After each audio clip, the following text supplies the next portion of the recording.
Okay guys, so dito na po tayo sa bago nating property. Again, dala ko po yung grass cutter ko. Magtatabas po tayo ngayon dito sa paligid. So, tulad ng pinakita ko dati, tingnan nyo guys ang tanawin na yan, no? Ang ganda niyang pagmasdan tuwing umaga.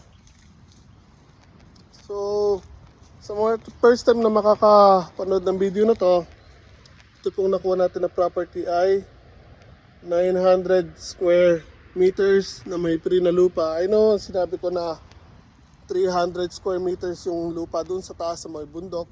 Actually, doon lang siya. Yun, sumigit na doon. Hindi po pala no napunta namin doon, then dumating yung kapitbahay na nakakaalam ng sukat kasi yung mag-asawa hindi na nila alam yung tamang sukat ng lupa doon kasi ang nakakaalam lang talaga yung magulang nila, which is wala na.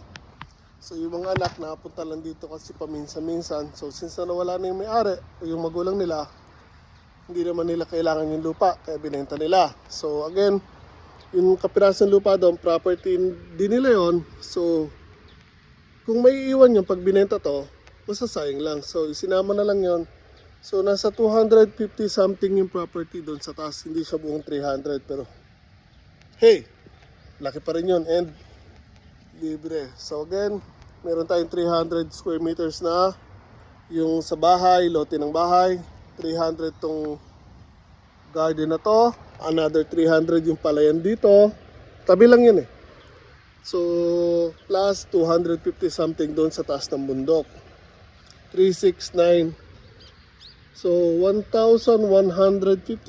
Ganun. And again, yung tanawin na yun ang pamatay dyan eh. Hindi ka doon ito.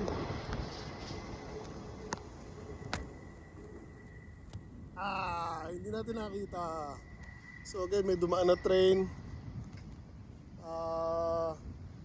I think nabanggit ko na to sa isang video ko na meron tayo nandyan, pababa, papunta dun sa may ilog or kawa ang tawag dito sa Japan. So, one of these days, titrace natin. Sinabi sa akin ng yung babae, yung nagbebenta nito, kung saan yung daanan dyan, papunta dun sa may kawa or ilog. So, one of these days, itutur ko kayo doon. Punta tayo. Kasi nasilip ko na siya mula sa taas. Hindi pa ako bumaba. And maganda, may dam kasi dyan.